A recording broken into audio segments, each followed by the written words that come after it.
Welcome. Microphone's working? No, camera's over here. 3 links down below this time. The text results, which seem to be working this week. I didn't lose my notes, which means you're in for a 10-minute video instead of a 4-minute video. The video recap highlight from WWE and an actual interview with someone I've never seen before, but honored enough to have been able to interview Kevin Owens actually a day before SmackDown took place, where he disclosed that his real-life neck injury is not scripted and it got leaked by people that should not have gotten that information. So it's actually a really big deal. That's essentially what the half-hour thing is. And you know what? I am going to dedicate a little bit of time. It's a 2-in-1 video. I'm actually going to start with this rather than the stuff you probably already know about.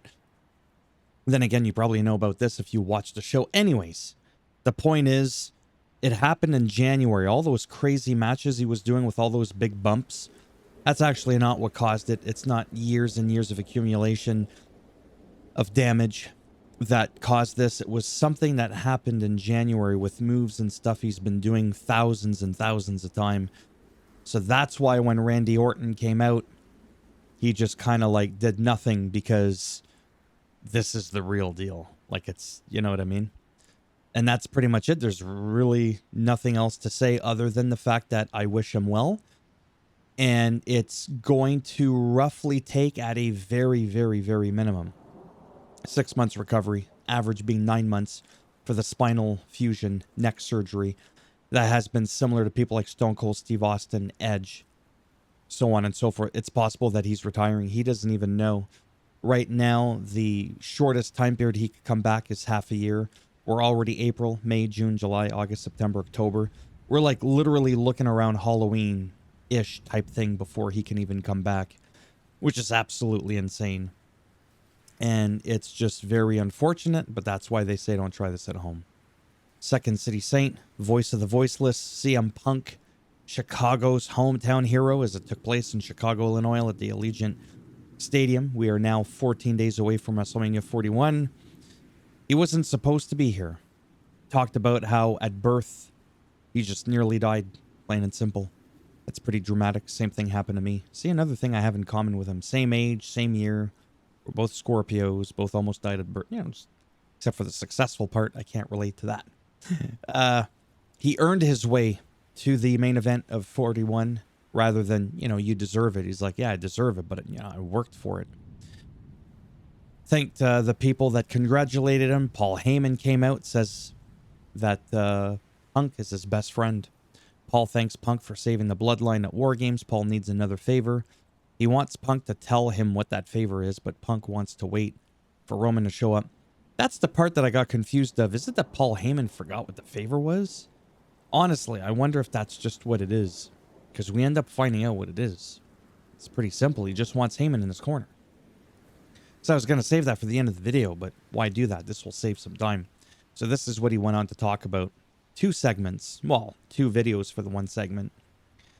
I saw on Google Ray Phoenix, AEW buries... WWE buries AEW with Ray Phoenix debut. I guess he was an AEW... I have no idea. I don't know how that's a bury or whatever.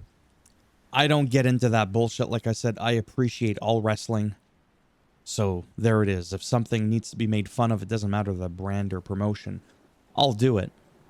This was very good. Ray Phoenix defeats Nathan Frazier, who's an NXT co-holder of the tag titles. Did I hear that correctly? Or he was just the NXT champion? He had some type of title. I don't know who Nathan Frazier is. I'm just being honest. And this was Ray Phoenix's debut, and it went really well. I actually want to see him go up against Penta. Sounds so cliche, but I would love to see that. LA Knight defeats Tama Tonga, even though Solo interfered. I mean, I like Tama Tonga, but I like LA Knight as well. It's nice to see he's getting a decent little run there. Wade Barrett then interviewed Tiffy and Charlotte. As you could tell, they were pretty much both wearing the same outfit. Very similar-ish theme. So that was interesting. And I don't even remember if they commented on it. Then again, I have a really bad headache. I was eating lunch. I might have missed that part. I'm just saying. They're just going after each other verbally for their match for WrestleMania 41. And Motor City Machine Gun then defeats DIY. They are now the #1 contenders for the tag titles to go up against the Street Profits.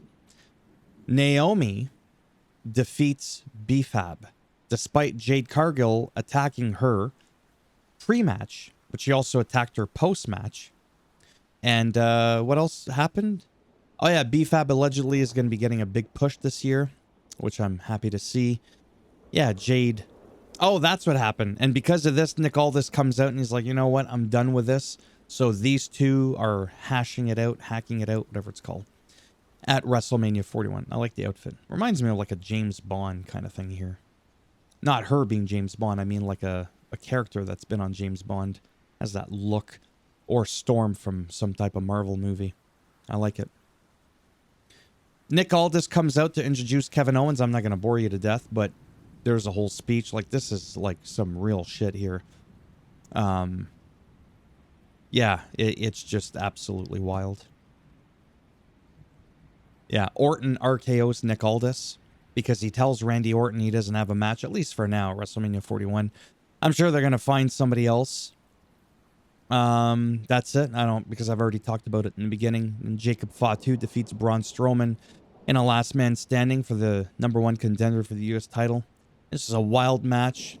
They always put on a clinic. Braun Strowman, Jacob Fatu, especially when they do these backstage brawls or whatever.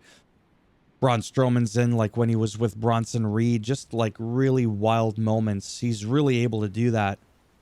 Braun Strowman, I don't think a lot of other people can. So even though he's not super technical in his arsenal for his moves, he can still put on a holy shit kind of match, which to me, in the end, it's all about entertainment. That's what really matters. And it was really nice to see Jacob Fatu win that. Now he's the #1 contender. I actually hope he wins the title. Like, I really, really hope he gets it. And that somehow brings dissension to the family with Solo and all them. The whole 20-minute segment, you can watch it right here. Roman Reigns with Paul Heyman talking about Punk and how they love one another, calls out Punk, but Seth Rollins comes out. Then Punk finally comes out.